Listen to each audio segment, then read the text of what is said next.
ओम शांति, ओम शांति, ओम शांति। आज बाप दादा के 18/11/22 के महावाक्य प्रातः मुरली। ओम शांति। बाप दादा मधुबन। बाबा ने कहा, मीठे बच्चे जी बाबा, तुमने जीते जी बेहद के बाप की गोद ली है। जीते जी बेहद के बाप की गोद ली है। उनकी संतान बने हो तो श्रीमत पर जरूर चलना है, हर डायरेक्शन अमल में लाना है। प्रश्न आया आज का, सृष्टि की वानरप्रस्थ अवस्था कब से शुरू होती है और क्यों? उत्तर दिया बाबा ने, जब शिव बाबा इस ब्रह्मा तन में प्रवेश करते हैं तब से सारी सृष्टि की वानरप्रस्थ अवस्था शुरू होती है। वानप्रस्थ अवस्था शुरू होती है क्योंकि बाप सबको वापिस ले जाने के लिए आए हैं। इस समय छोटे बड़े सब की वानप्रस्थ अवस्था है। सबको मीठे घर मुक्ति धाम वापिस जाना है, फिर मुक्ति जीवन मुक्ति में आना है। वैसे भी बाप जब इस ब्रह्मा तन में प्रवेश करते हैं तो इनकी आयु 60 वर्ष की होती है। इनकी भी वानप्रस्थ अवस्था होती है, बुढ़ापे की अवस्था होती है 60 वर्ष की। गीत आया है, मरना तेरी गली में, जीना भी तेरी गली में। ओम शांति। यह किसकी गली में आकर मरना होता है? मनुष्य चाहते हैं कि हम मुक्ति धाम में जाएं। परमपिता परमात्मा शिव बाबा की विजय माला में पिरो जाए।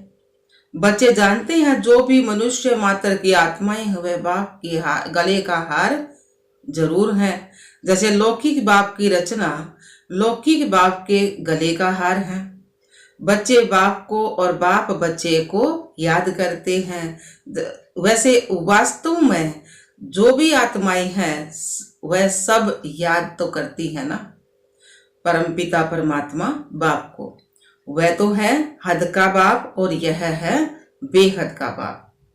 हर एक मनुष्य चाहते हैं हम मुक्ति प्राप्त करें, क्योंकि निराकार के गले का हार अर्थात मुक्ति और विष्णु के गले का हार अर्थात जीवन मुक्ति। बाबा ने की बताया, निराकार के गले का हार अर्थात मुक्ति ऊपर परम धाम और विष्णु के गले का हार अर्थात जीवन मुक्ति सतयुग में। बाप मुक्ति जीवन मुक्ति देते हैं। बेहद के बाप के बच्चे बनेंगे तो उनके गले का हार होंगे। लौकिक माँ बाप के गले का हार है बच्चे। वह खुद माँ बाप की भी किसी के बच्चे होते हैं। गाते हैं, तुम माता पिता, जब हम तुम्हारे गले का हार बनेंगे तब हम सदा सुखी होंगे। बेहद के बाप को याद करते हैं, परंतु उनके गले का हार कैसे बनेंगे वह आस रहती है। सो तो जब त्रिमूर्ति शिव बाबा आए, आकर तीनों को रचे, ब्रह्मा विष्णु शंकर को, तब ब्रह्मा द्वारा बेहद बाप के गले का हार बन सके। पहले लौकिक माँ बाप के गले का हार है, उनसे जीते जी मरकर पारलौकिक बाप का बने तब तो वर्षा मिले। जैसे कोई साहूकार गरीब के बच्चों को एडॉप्ट करते हैं तो आकर साहूकार की गोद लेते हैं ना, जीते जी। जैसे बाबा ने बताया उदाहरण देकर, जैसे कोई साहूकार गरीब के बच्चे को गोद लेंगे तो आकर के फिर साहूकार की गोद लेते हैं ना, जीते जी। तो वह गरीब भी जीते तो है ना, दोनों याद रहते हैं। तुमको भी लौकिक पारलौकिक दोनों संबंध याद है ना, दोनों से मिलन होता है। तुमने पारलौकिक माँ बाप की गोद ली है उनसे सुख घनेरे लेने के लिए। वह हुई हद की गोद और यह है बेहद की गोद। जीते जी गोद ली ना, तो जानते हो इनकी गोद लेने से हम देवी देवता कुल में सुख घनेरे पाएंगे। तो जिस माता पिता के संतान बने हो उनको जरूर याद करना पड़े। श्रीमत तो गाई हुई है ना, अब तुम प्रैक्टिकल उनकी श्रीमत पर चल रहे हो। ऐसे भी नहीं कि झट से सब एडॉप्ट हो जाते हैं, नहीं, आहिस्ते आहिस्ते बनते हैं। अब देवी देवता धर्म की स्थापना हो रही है। झाड़ धीरे धीरे वृद्धि को पाता है ना। अब तुम बाबा ने कहा झाड़ धीरे धीरे वृद्धि को पाता है ना, तो क्रिश्चियन का भी पहले क्राइस्ट आता है, फिर 10, 20, 50 बढ़ते जाते हैं, तो यह झाड़ यहाँ सामने बढ़ता है। क्राइस्ट चला जाता, फिर भी आकर अंत में शामिल होता है ना। तो यह तो बेहद का बाप है। बहुतों को शिव बाबा के गले का हार बनना पड़ेगा, तब फिर विष्णु के गले का हार बनेंगे ना।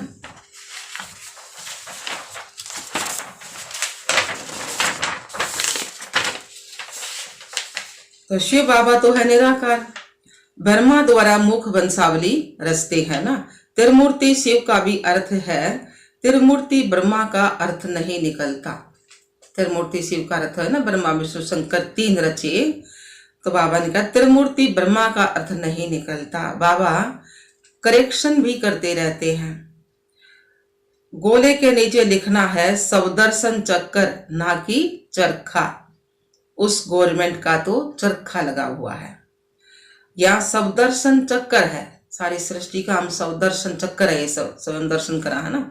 दिन प्रतिदिन करेक्शन होती रहती है। बाबा ने समझाया है कि हमेशा त्रिमूर्ति शिव जयंती कहना है। शिव बाबा ब्रह्मा द्वारा वर्षा देते हैं, शिव बाबा है तो वर्षा भी साथ में जरूर चाहिए। तो यह विष्णु है वर्षा, फिर शंकर द्वारा विनाश गया हुआ है, इसलिए त्रिमूर्ति का चित्र मुख्य है। त्रिमूर्ति चित्र चला आया है, वहां भी तुम राज्य करते हो तो तख्त के पिछाड़ी विष्णु का चित्र रहता है। यह जैसे कोर्ट ऑफ अमर्स है ना, तो इसका अर्थ मनुष्य नहीं जानते। बाप ने तुम बच्चों को समझाया है, यह ज्ञान अभी तुमको मिला है। देवताओं के पास यह ज्ञान नहीं रहता। तीसरा नेत्र तुम ब्राह्मणों का ही खुलता है। बाप कितना सहज समझाते हैं। मन मना भव मुझे याद करो, बाप और वर्षे को याद करो। ब्रह्मा मुख वंशावली हो ना, तुम ज्ञान गंगाएं भी ठहरे। तुम हो ज्ञान सागर द्वारा ब्रह्मा मुख कमल से निकली हुई मुख वंशावली।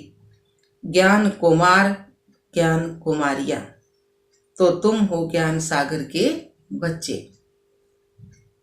वास्तव में सच्चा सच्चा तीर्थ तो यह है ना, आत्माओं और परमात्मा का यह है सच्चा संगम। ज्ञान सागर और ज्ञान गंगाएं, यह बड़ी गुप्त समझने की बातें है ना। मोटी बुद्धि वाले यह नहीं समझ सकेंगे।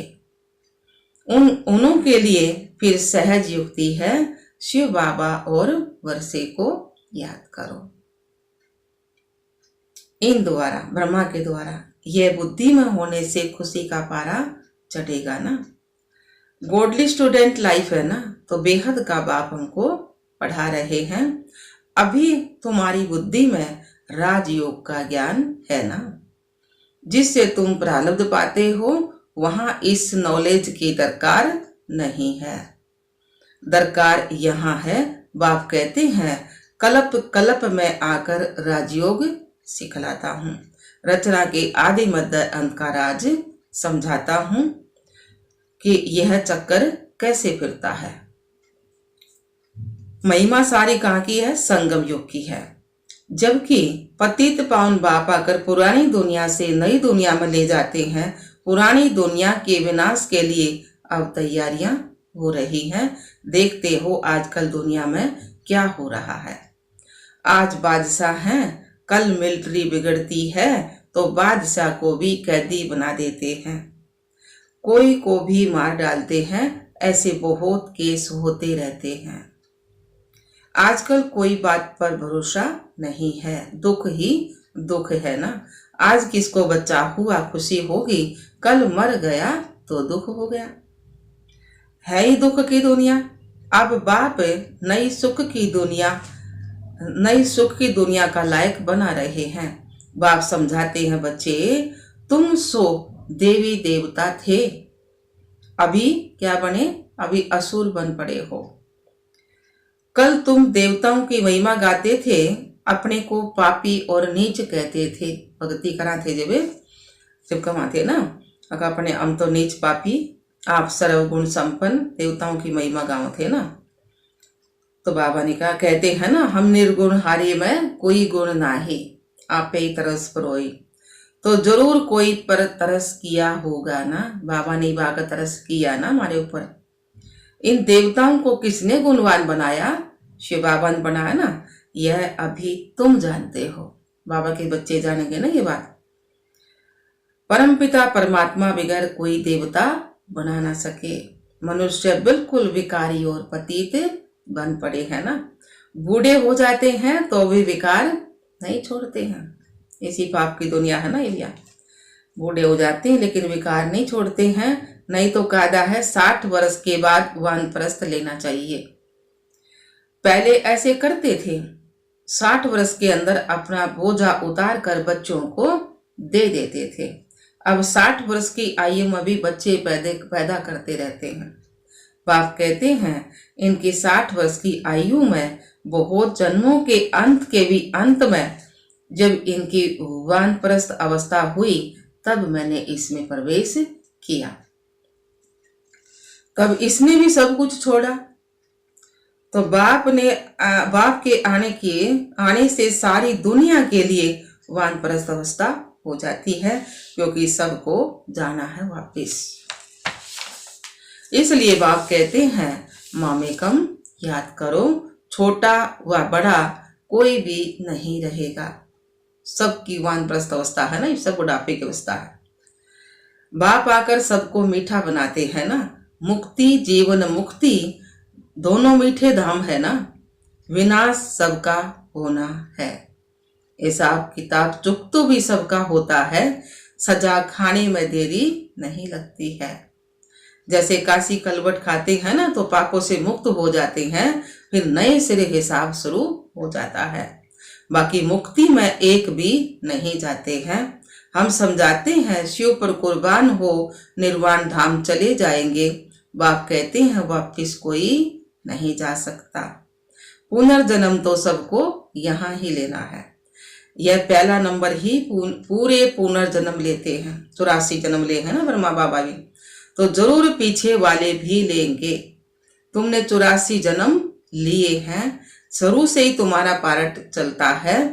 तुम्हारा यह है कल्याणकारी लीप जन्म, संगम युग पर है हमारा लीप जन्म।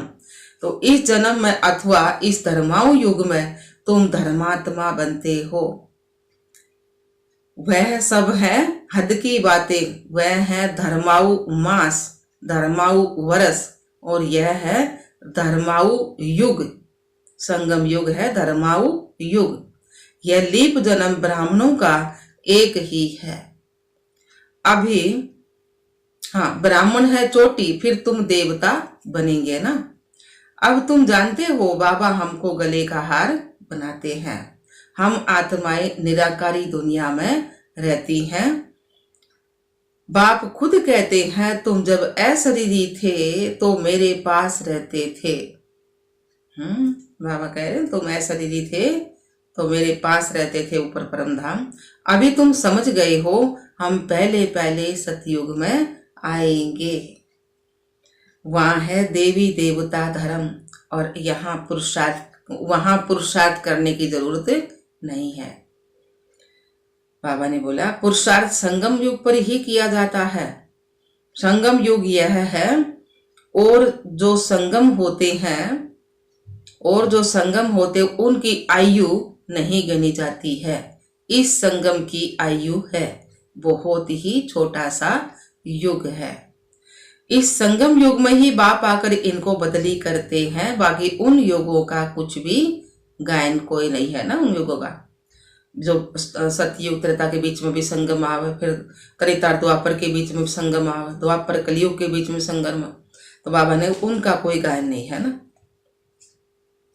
तो बाबा ने बोला है, उन युगों का कुछ नहीं है। 2 कला कम होने से राज्य बस बदली होता है। राज्य बदली होगा लेकिन संगम नहीं होगा उनके बीच में।